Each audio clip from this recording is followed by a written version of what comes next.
Sangbonani. Today I would like us to answer two very important questions in relation to the manner in which electric circuits operate.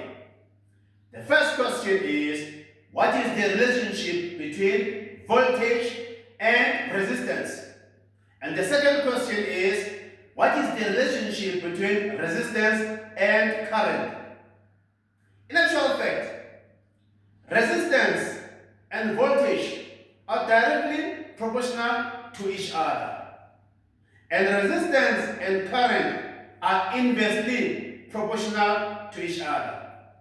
This simply tells us that as resistance increases, voltage also increases. Whereas in the case of resistance and current, as resistance increases, current decreases. Now, in the interest of ensuring that I am talking about what I know and I know what I'm talking about, let us be practical about this, because science education without experiments isn't complete. Okay, over here I have a setup. I have two voltmeters. The first voltmeter is connected to a battery.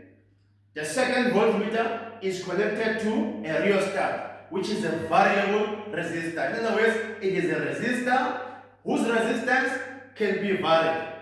As things stand right now, there's a knob at the starting point.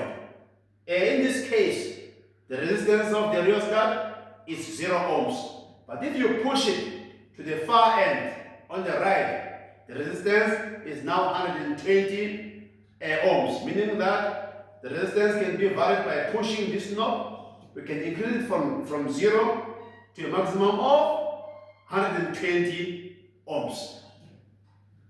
I also have an ammeter, which is connected to the battery and the resistor in series. As you know that an ammeter is always connected in series with the component or the components whose current we would like to measure.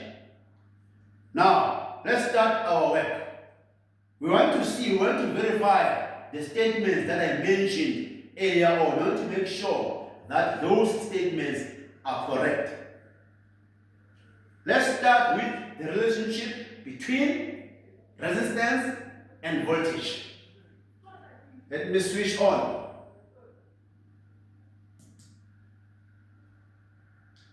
Okay, the switch is on. I'm now adjusting. As things stand right now, the resistance of the rheostat is 0 ohms. I'm going to adjust accordingly and you'll observe and see what happens. I'm pushing the knob to the right. In other words, I'm increasing resistance. I suppose you can see what is happening on the voltmeter.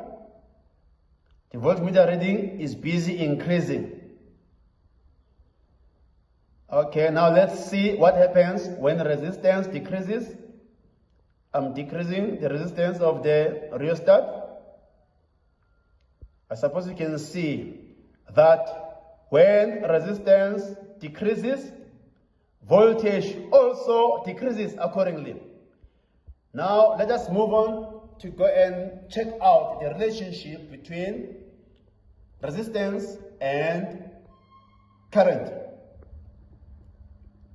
Let's see what happens when resistance increases.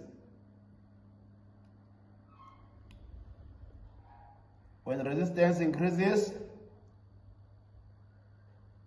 the ammeter reading drops gradually. Let's see what happens when resistance decreases. Okay, when resistance decreases, current increases. Okay, what has been demonstrated here actually verifies the correctness of the statement which I mentioned earlier on with regard to the relationship between current and resistance, as well as the relationship between resistance and voltage. I suppose you're able to see that When resistance increases, voltage also increases. Whereas in the case of current, we have a situation wherein when resistance increases, current decreases. So we have verified the correctness of the statements. Bear in mind, science education without experiments is incomplete. Thank you very much. For more information that could be of assistance to you educationally, please subscribe to our YouTube channel at PP Maths and Science Lab.